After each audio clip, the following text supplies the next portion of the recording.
আলামিনের হাবিব জনাব মুহাম্মদ রাসূলুল্লাহ সাল্লাল্লাহু আলাইহি ওয়াসাল্লাম বলেছেন, কিয়ামতের ময়দানে আল্লাহর কসম করে বলছি, সেদিন জাহান্নামীদের ভীষণ কষ্ট হবে আর জান্নাতীদের জন্য অত্যন্ত আসান হবে, অবস্থাটা খুবই আরামের হবে। নবীজি বলেন, এক ফরজ নামাজ, এক ওয়াক্ত ফরজ নামাজ আদায় করতে যে সময়টুকুন লাগে, কিয়ামতের মাঠের এই সময় এত বড় বিরাট লম্বা সময় জান্নাতীদের জন্য এরকম হালকা হয়ে যাবে। সুবহানাল্লাহ। হযরত আবু সাঈদ খুদরী রাদিয়াল্লাহু তাআলা আনহু হাদিস কেন বর্ণনা করেছেন, এক ওয়াক্ত নামাজ, একটা ফরজ নামাজ পড়তে যতটুকুন সময় লাগে এতটুকুন সময়ের ভেতরে জান্নাতীদের কারবার শেষ হয়ে যাবে। সুবহানাল্লাহ বিহামদি। আর ওদের কারবার তো শেষই হবে না। وَيَوْمَ تَشَقَّقُ السَّمَاءُ بِالْغَمَامِ وَنُزِّلَ الْمَلَائِكَةُ تَنزِيلًا। ওরা ফেরেশতা দেখতে চায়। সেদিন আসমান সমূহ বিদীর্ণ হয়ে মেঘ পুঞ্জ বেরিয়ে আসবে, আত্মপ্রকাশ করবে। তার ভেতর থেকে ফেরেশতারা ক্রমাগত নাজিল হতে থাকবে। আর অবস্থাটাই হবে, আল মুলকু ইয়াউমাইযিনিল হাক্কু লিররহমান ওয়া কানা ইয়াওমান আলাল কাফিরিনা আসীরা। আর সেদিনে বাদশাহী হবে কেবলমাত্র রহমানের। ওয়া কানা ইয়াওমান আলাল কাফিরিনা আসীরা। আর সেই কিয়ামতের দিন, সেই সময়টা হবে কাফেরদের জন্য বড়ই কঠিন। এখানে কিয়ামতের কিছু কথা বলা হচ্ছে, কিছু আভাস দেওয়া হচ্ছে যে আসমান সমূহ বিদীর্ণ হয়ে মেঘ পিণ্ড বেরিয়ে আসবে এবং তার থেকে ক্রমাগত ফেরেশতারা নাজিল হতে থাকবে। আল্লাহর হাবিব বলেছেন, কেউ যদি কিয়ামতের দৃশ্য দেখতে চায় সেজন্য সূরা ইজা শামসু কুবিরাত ওয়া ইজা সামাউ ফাতারাত, ইজা সামাউ শাক্কাত, এই সূরাগুলি যেন পড়ে, তাহলে কিয়ামতের দৃশ্য তার চোখের সামনে প্রতিভাত হবে। কিয়ামতের দৃশ্যটা আসলে কেমন হবে সেই সূরাগুলি তেলাওয়াত করলে সে বুঝতে পারবে। যেমন আল্লাহ পাক বলছেন, إذا السماء فطرت وإذا الكواكب انتثرت وإذا البحار فجرت وإذا القبور بعثرت।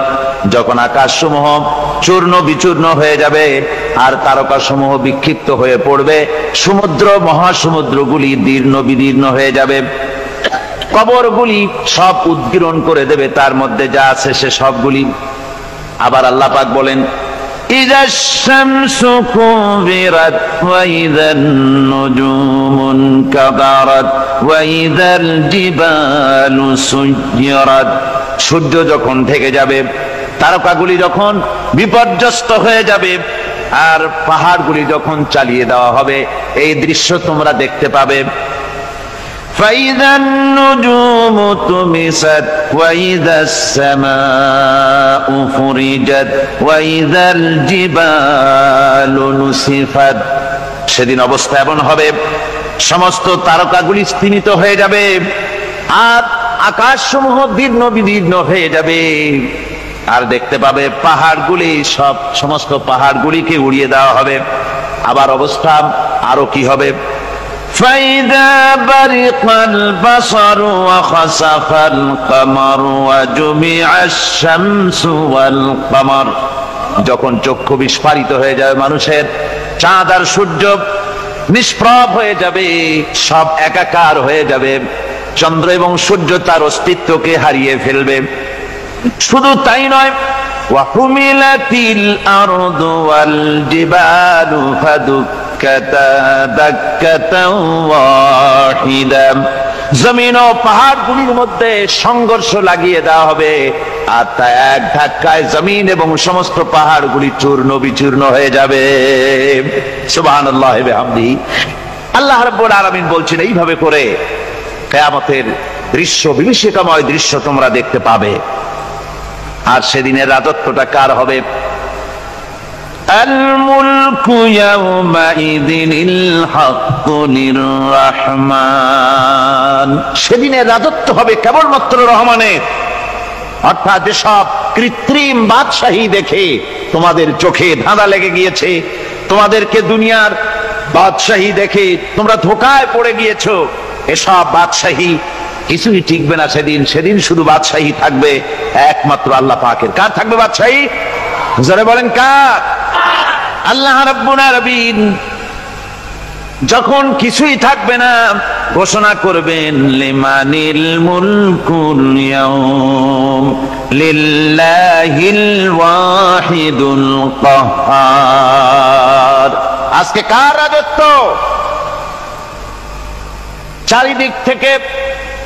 চারিদিক থেকে আওয়াজ আসতে থাকবে, পরাক্রমশালী আল্লাহ রাব্বুল আলামিন রাজত্ব। আর কারণ নয়, হাদিস শরীফে এসেছে, বুখারী মুসলিম শরীফের হাদিসে এসেছে, আল্লাহর নবী বলেন আল্লাহ রাব্বুল আলামিন তখন তার এক হাতে আকাশ মণ্ডলীকে ধারণ করবেন, আর এক হাতে জমিনকে ধারণ করবেন।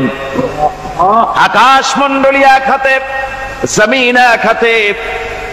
এভাবে আল্লাহ রাব্বুল আলামিন বলবেন আইনাল জাব্বারুন আইনাল মুতাকাব্বিরুন। কোথায় সেই স্বৈরাচারীরা? কোথায় সেই দুর্বিনীত অহংকারী স্বৈরাচার যারা আমার জমিনের উপরে, আমার মানুষের উপরে রাজত্ব চালিয়েছে? তারা আজকে কোথায়? কোথায় সেই অহংকারীরা?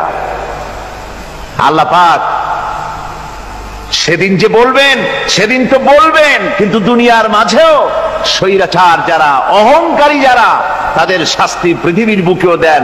আর সেদিন তো দিবেনি।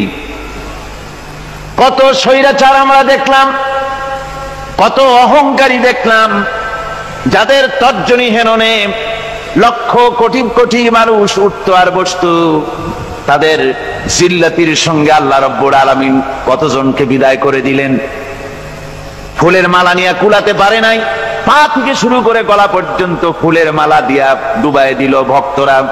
আবার আল্লাহ রাব্বুল আলামিন এমন শাস্তি দিলেন, ফুলের মালার পরিবর্তে জুতার মালা নিয়ে জেলের মধ্যে ঢুকাইয়া দিলেন। ঠিক কিনা গণ?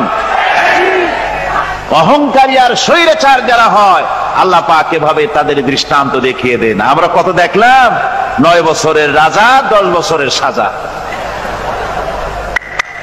পৃথিবীর মুখে যারা অহংকার করে, যারা স্বৈরাচার হয়, আল্লাহর আইনকে যারা বৃদ্ধাঙ্গুষ্টি প্রদর্শন করে, আল্লাহ পাক তাদের জমিনেও দেখান।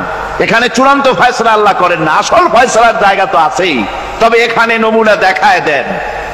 কিন্তু মুশকিল হচ্ছে, ইতিহাসের সবচাইতে বড় শিক্ষা হলো ইতিহাস থেকে মানুষেরা শিক্ষা গ্রহণ করে না। একজনে যে কাম করে বিপদে পড়ে, আর একজন এসে আবার সেই পথেই অগ্রসর হয়, নিশ্চিত মৃত্যুর পথে। আমার বন্ধুগণ, আল্লাহ পাক বলছেন সেই দিন আমার রাজত্ব হবে, আর কারো রাজত্ব হবে না। ওয়াকানা ইয়াওমান আলাল কাফিরিন আসীরা। আর ওই দিনটা, ওই কিয়ামতের দিন হবে কাফেরদের জন্য সবচাইতে কঠিন। সবচাইতে কঠিন হবে কাদের জন্য? কাফেরদের জন্য। কাফের কারা? কাফের হচ্ছে তারা যারা নাকি আল্লাহর আইনকে অস্বীকার করেছে, আল্লাহকে অস্বীকার করেছে, আল্লাহর আইনকে অস্বীকার করেছে। ওরা কি? কাফের। কুফর শব্দের অর্থ হচ্ছে গোপন করা। এই জন্য অন্ধকার রাতকে আরবিতে কাফের বলা হয়েছে, অর্থাৎ যা সব জিনিসকে অন্ধকার দিয়ে ঢেকে দেয়। তো কুফর হচ্ছে সেই জিনিস যা মহাসত্যকে ঢেকে দেয়, সত্যকে, মহাসত্যকে ঢেকে দেয় যেই জিনিস, সেটাকে কুফর বলা হয়। আর এই কাফের অন্ধকারে ঘুরে মরে, সে কোন আলোর খোঁজ পায় না। আল্লাহ রাব্বুল আলামিন বলেন, কাফেরদের কথা এখন শোনাচ্ছেন আল্লাহ পাক, ওয়াল্লাযীনা কাফারু আউলিয়াউহুমুত তাগুতু ইউখরিজুনাহুম মিনান নূরি ইলায যুলুমাত। যারা কাফের, যারা কুফরি অবলম্বন করেছে, তাদের সাহায্যকারী আর পৃষ্ঠপোষক হচ্ছে তাগুত। তাগুত বলা হয় সেই শক্তিকে যে শক্তি শুধু নিজেই আল্লাহর আইন অমান্য করে বসে থাকে না, বরং অন্যদেরকেও আল্লাহর আইন অমান্য করতে বাধ্য করে। ওদেরকে আরবিতে কি বলা হয়? তাগুত বলা হয়। আর এই তাগুতি শক্তি, এই তাগুত হয় তার সাহায্যকারী, যা তাকে আলো থেকে টেনে অন্ধকারের ভেতরে নিয়ে যায়। আর কাফের হচ্ছে আল্লাহ পাকের ভাষায় অর্থাৎ কোরআনের ভাষায় কাফের হচ্ছে সবচাইতে নিকৃষ্ট প্রাণী, সবচাইতে নিকৃষ্ট জীব, মহাসত্যকে যারা অস্বীকার করেছে, যারা আল্লাহকে মানে না, যারা আল্লাহর কোরআনকে মানে না, যারা ইসলামকে স্বীকার করে না, তারা সবচাইতে নিকৃষ্ট প্রাণী। আল্লাহ রাব্বুল আলামিন বলেন, ইন্না শাররাদ দাওয়াবি ইনদাল্লাহিল্লাযীনা কাফারু ফাহুম লা ইউমিনুন। নিশ্চয়ই আল্লাহর জমিনে সব বিচরণশীল জীব যত আছে, আল্লাহ বলছেন আমার জমিনে বিচরণশীল জীব যত আছে তার মধ্যে সবচাইতে নিকৃষ্ট প্রাণী হলো যারা ঈমান আনে নাই, যারা বিশ্বাস করেন আমি আল্লাহকে, যারা পরকালকে বিশ্বাস করে নাই, যারা কোরআনকে বিশ্বাস করে নাই, যারা ইসলামকে বিশ্বাস করে নাই, পৃথিবীর মধ্যে তারা সবচাইতে নিকৃষ্টতম প্রাণী। আল্লাহ বলেন শুধু নিকৃষ্ট জনক নিকৃষ্ট প্রাণী বললেই সারে না, এরা হলো চতুষ্পদ জানোয়ারের মতো। কে বলতেছেন? আমি বলছি না, কিন্তু আল্লাহ পাক বলতেছেন চতুষ্পদ জানোয়ারের মতো কাফেরেরা।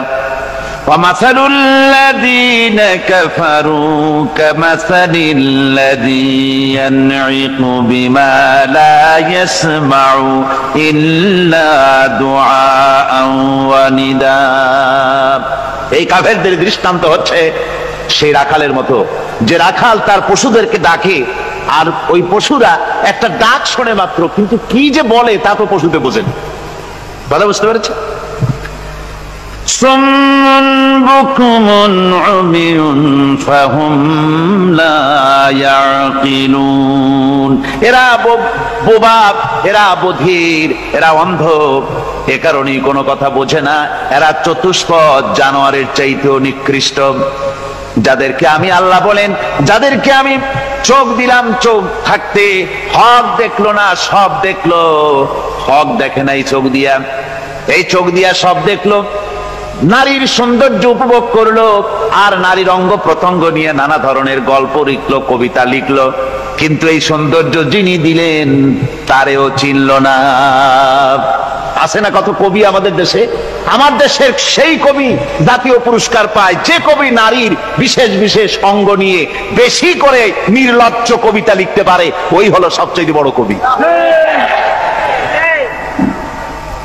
আমার বন্ধুগণ, একজন বুজুর্গ ব্যক্তি তিনি পথ দিয়ে যাচ্ছিলেন, তো সে পথে এক সুন্দরী যুবতী মেয়েকে দেখে সেই যুবতী মেয়ের দিকে এই বুজুর্গ ব্যক্তি এক নজরে তাকায় আছে। তখন এই ঘটনাটাকে কবি এভাবে লিখতেছেন সাজায়, একদা সুখদায়ক প্রমোদা বদন দর্শন করিবম ঝরিল নয়ন, হেসে কহে সে রূপসী সবিস্ময় মন, কহ দেখি মহাশয় কহ কি কারণ, বিষয় বিরাগী তুমি ভুবনে প্রচার, কি হেতু জন্মিল তব মানস বিকার, সামান্য ললনা রূপ করি দর্শন, উচিত না হয় তব অশ্রু বরিশন। বুজুর্গ ব্যক্তি ওই মহিলার দিকে তাকিয়ে তাকিয়ে কাঁদতেছেন। সুন্দরী মহিলা বলেন, আল্লাহর বুজুর্গ বান্দা, আপনি এলাকার ভিতরে বুজুর্গ এবং পীর হিসাবে, বুজুর্গ ব্যক্তি হিসাবে আপনি বিখ্যাত। আজকে আমাকে এখানে দেখে আপনি আমার দিকে তাকায় আমার রূপ উপভোগ করতেছেন আর কাঁদতেছেন। আপনার মতো সংসার বিরাগী মানুষ আমার মতো একটা সুন্দরী মেয়েকে দেখে এভাবে কাঁদা ঠিক না। বুজুর্গ ব্যক্তি বলছেন, হেসে কহিলাম বালে করহ শ্রবণ, নেত্র ঝরে তবু হেতু ভেব না এমন, যে শিল্পী রচিল ওই সুধাংশু বদন, তাহার তরে ঝরে নেত্র নয়নে জীবন। আল্লাহর বান্দি, আমি তোমাকে দেখি কান্দি না, আমার চোখে পানি বেরিয়ে গেছে। তোমারে দেখে আমি মনে মনে ভাবলাম, এত সুন্দর করে যিনি মানুষ বানিয়েছেন, না জানি ওই আল্লাহ রব্বুল আলামিন কত বড় সুন্দর। আমার ভাইরা, সুতরাং চোখ থাকতে ওরা আল্লাহ রাব্বুল আলামিনের কুদরত ওরা দেখে নাই, কান থাকতে কোরআনের আওয়াজ ওদের কানের মধ্যে ঢোকে নাই, বিবেক থাকতে আল্লাহর দ্বীনকে বুঝতে পারে নাই, চিন্তা করতে পারে নাই। আল্লাহ রাব্বুল আলামিন বলেন, উলাইকা কাল্লানাম, এরা হলো চতুষ্পদ জানোয়ার, বালহুম আদাল, শুধু জানোয়ার না, জানোয়ারের চাইতেও নিকৃষ্ট। এমনই জানোয়ার, আল্লাহ বলেন শুধু জানোয়ার না, জানোয়ারের মতো শুরু খায় জনমের মতো। ওয়াল্লাযীনা কাফারু ইয়াতামাত্তাউনা ওয়া ইয়াকুলুনা কামা তাকুলুল আনআম। এই কাফেরগুলির কাম শুধু ফুর্তি করা, গান বাজনা, নাটক, গল্প, এই সব কাজ তাদের। নামাজ নাই, রোজা নাই, আল্লাহর চিন্তা নাই, তাহাজ্জুদ নাই, পরহেজগারি নাই, শুধু গান আর নাচ। দেখেন না ফুর্তি। এই যে 1 জানুয়ারি রাত 12টার সময় আমার ঘুম ভেঙে গেল, এই যেখানে আমি ছিলাম, বিকট আওয়াজ। আমি মনে করলাম পাশের বাড়ি বুঝি ডাকাত পড়ছে। পরে বাড়িওয়ালা আমাকে বললেন যে ডাকাত না, বোধহয় এই নিউ ইয়ার সেলিব্রেট হচ্ছে, নতুন বৎসর উদযাপন হচ্ছে, বোমা দিয়ে শহরবাসীর আরামের ঘুম হারাম করে এগুলি করা হচ্ছে। এ তো গেল 1 জানুয়ারি। আর যখন আমাদের নিজেরটা যখন আসে, অর্থাৎ 1 বৈশাখ, তখন দেখছেন অবস্থা 1 বৈশাখে। এবছর আমাদের দেশে 1 বৈশাখে ঢাকায় যে দৃশ্য আমি টিভির মধ্যে দেখলাম, তাতে আমার মনে হয়নি যে 12 কোটি মুসলমানের দেশে রাজধানীতে এই দৃশ্য হচ্ছে। আমার মনে হচ্ছিল এটা বুঝি কলকাতা অথবা অন্য কোনো শহর হবে।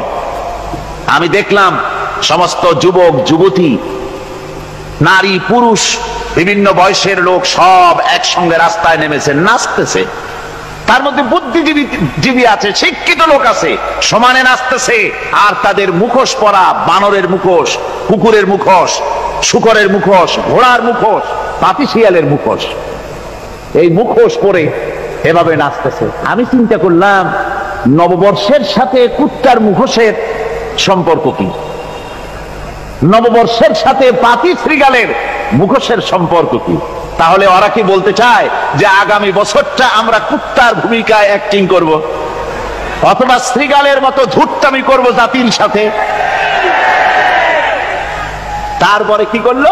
সকাল বেলায় যুবক যুবতী 1 বৈশাখ সূর্য উদয়ের আগে রমনা লেকের পাড়ি গিয়ে সব দাঁড়িয়েছে বাসন্তী রঙের শাড়ি পরে। তারপরে সেখানে দাঁড়িয়ে সূর্য উদয়ের পানে তাকিয়ে সকাল বেলায় ভাবে করজোর করে বলছে, এসো হে নববৈশাখ স্বাগতম হে। নববৈশাখ অলক্ষে বোধহয় এটা শুনে বলতেছে, বাবাজিরা আমারে ডাকতেছো, অপেক্ষা করো, আমি আসতেছি।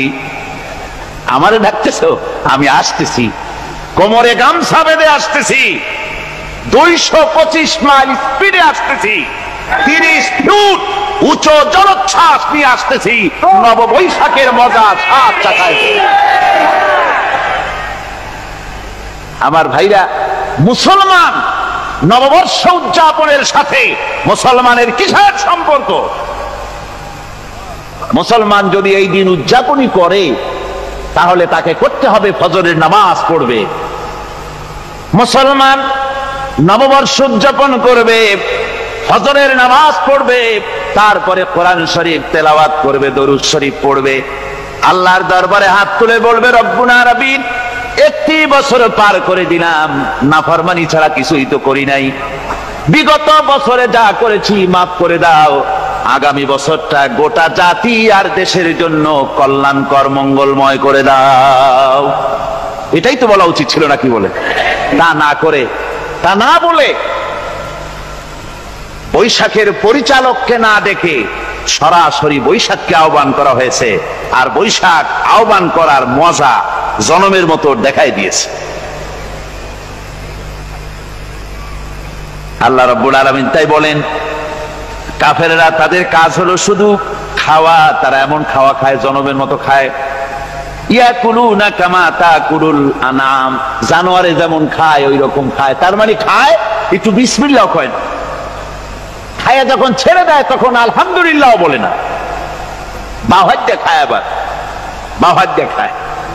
ডাব একটা কাটলো, বিসমিল্লাহ নাই, খাইলো, 2-4 ঢোক খাইয়া পুরা ডাবটার ফেলাই দিল। ডাবটা কি তোমার বাজান তৈরি করছিল নাকি? একটু বিসমিল্লাহ বললা না, একটু শুকরিয়া আদায় করলাম। আমি গত এই ডিসেম্বর গেল, ডিসেম্বরের 16 তারিখ আমেরিকা থেকে এসেছি। ওখানে দেখলাম তারা প্রতি নভেম্বর মাসের শেষ বৃহস্পতিবার থ্যাঙ্কস গিভিং ডে অবজার্ভ করে। তা আমি জিজ্ঞেস করলাম, থ্যাঙ্কস গিভিং ডে জিনিসটা কি?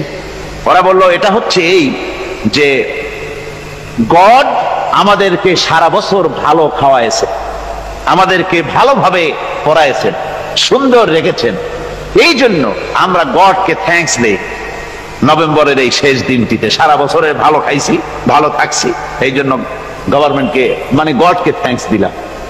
আমি আমার আলোচনায় সেখানে বললাম যে দেখেন, রাশিয়ার সাথে আমেরিকার পার্থক্য তো এখানে, ওরা গডকে অস্বীকারই করেছে, গডই মানে না।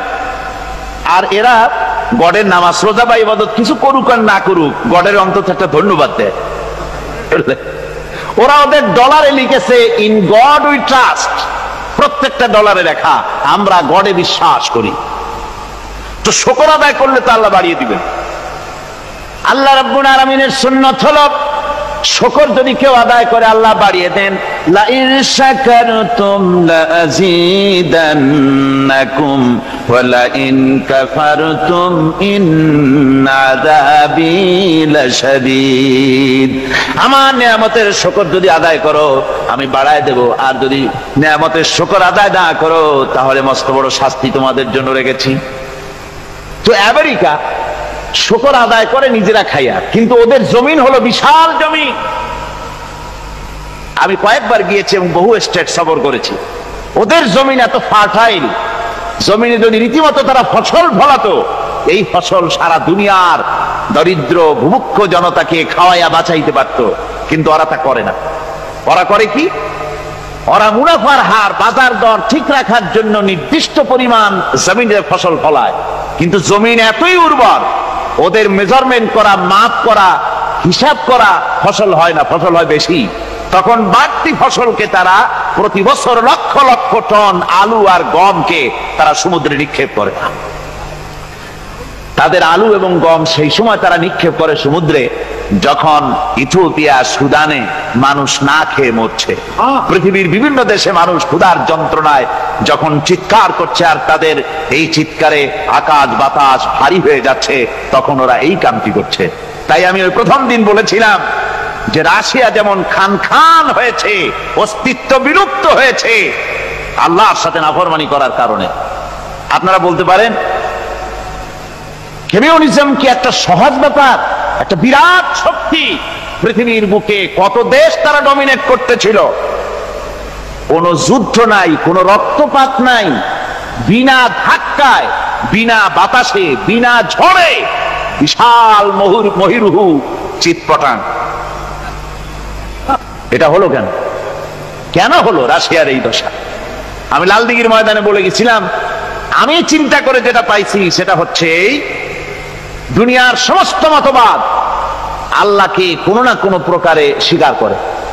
তার কথা মানুক আর না মানুক, আছে একটা কিছু, এতটুকুন বলে যে আল্লাহ আছেন বা গড আছে বা একটা কিছু আছে। কমিউনিজম, সমাজতন্ত্র হলো পৃথিবীর একমাত্র নিকৃষ্ট মতবাদ, যে মতবাদ সরাসরি আল্লাহকে অস্বীকার করেছে, বলেছে আল্লাহ নাই, দেয়ার ইজ নো গড। তারা ধর্মকে আফিম বলেছে।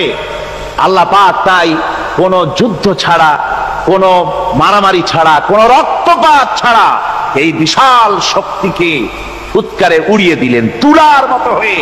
গোটা রাশিয়া তুলার মতো হয়ে, পেঁজা তুলা, ধোনা তুলার মতো হয়ে সব উড়ে চলে গিয়েছে। অস্তিত্ব বিলুপ্ত হয়ে গিয়েছে।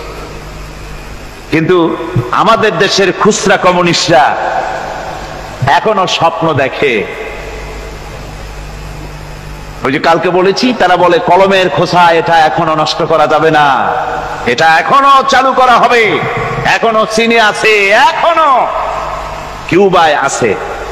ওই কিউবা থেকে, চীন থেকে ফিদেল কাস্ট্রোর একটু আওয়াজ শোনে, চীন থেকে মিস্টার ব্যাং না কি জানি না, ব্যাং এর আওয়াজ শোনে, আর তাই মনে করে এ বুঝি সমাজতন্ত্রের বিজয়ের গান। না, চীন থেকে আর কিউবা থেকে যে আওয়াজ আজকে উঠতেছে, এই আওয়াজ সমাজতন্ত্রের বিজয়ের আওয়াজ নয়, এটা হলো সমাজতন্ত্রের মরণ যন্ত্রণার গোঙানির আওয়াজ।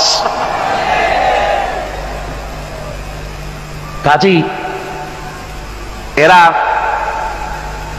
দুনিয়ার বুকে শুধু আনন্দ এবং ফুর্তি করে, আল্লাহর হককে, আল্লাহকে চিনতে তারা ব্যর্থ হয়েছে।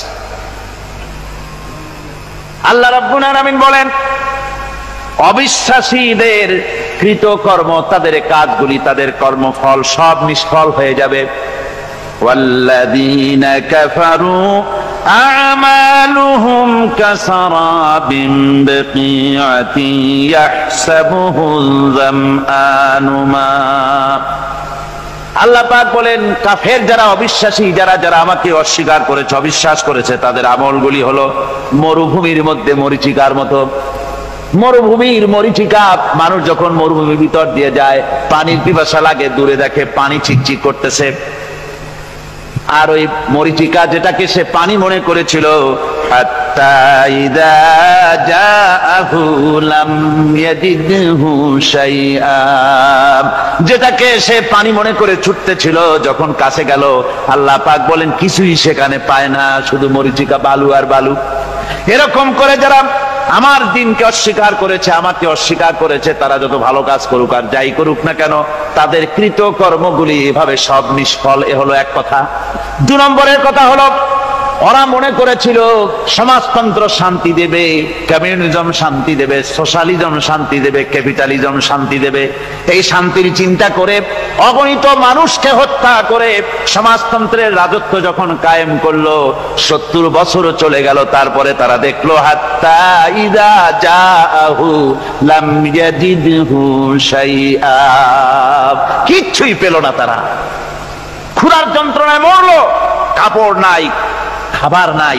তারা ওই রাশিয়া থেকে, চেকোস্লোভাকিয়া থেকে, যুগোস্লাভিয়া দিয়া, রোমানিয়া থেকে, হাঙ্গেরি এবং পোল্যান্ড আর মঙ্গোলিয়া থেকে, সেখানে সমাজতন্ত্র তাড়াতে আমরা যাই নাই।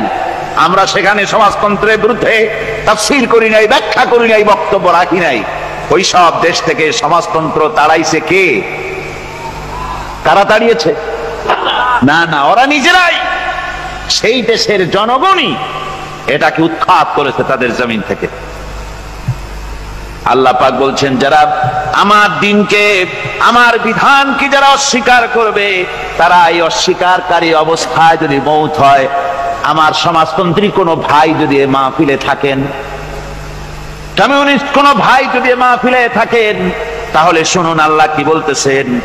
আল্লাহর দিনকে, আল্লাহর কোরআন, পূর্ণাঙ্গ জীবন বিধান, অর্থনীতি আছে, সমাজনীতি আছে, রাজনীতি আছে, কথা যারা বিশ্বাস করে না, কোরআনকে শুধুমাত্র নামাজ, রোজা, হজ, যাকাত আর বেহেশত দোজখ যারা মনে করে, জীবন ব্যবস্থা মনে করে না, এই অবস্থায় যদি মারা যায়, আল্লাহ রাব্বুল আলামিন বলেন, ইন্নাল্লাযীনা কাফারু ওয়া মাতু ওয়া হুম কুফফারুন উলাইকা আলাইহিম লানাতুল্লাহি ওয়াল মালাইকাতি ওয়ান নাসি আজমাইন। আল্লাহ রাব্বুল আলামিন বলেন, আমাকে অস্বীকার করার অবস্থায়, আমার দ্বীনকে, বিধানকে অস্বীকার করার অবস্থায় যদি মৌত হয়ে যায়, তাহলে আল্লাহ, ফেরেশতা এবং তামাম পৃথিবীবাসীর অভিসম্পদ তার উপরে হতে থাকে, লানত হতে থাকে। খালিদিনা ফিহা লা ইউখাফফাফু আনহুমুল আযাবু ওয়া লা হুম ইউনজারুন। এই অভিসম্পদ অবস্থায় তারা সব সময় লিপ্ত থাকবে, না তাদের আযাবকে কমায় দেওয়া হবে, আর না তাদের কোন রকম অবকাশ দেওয়া হবে। এখন আরো মজবুত কথা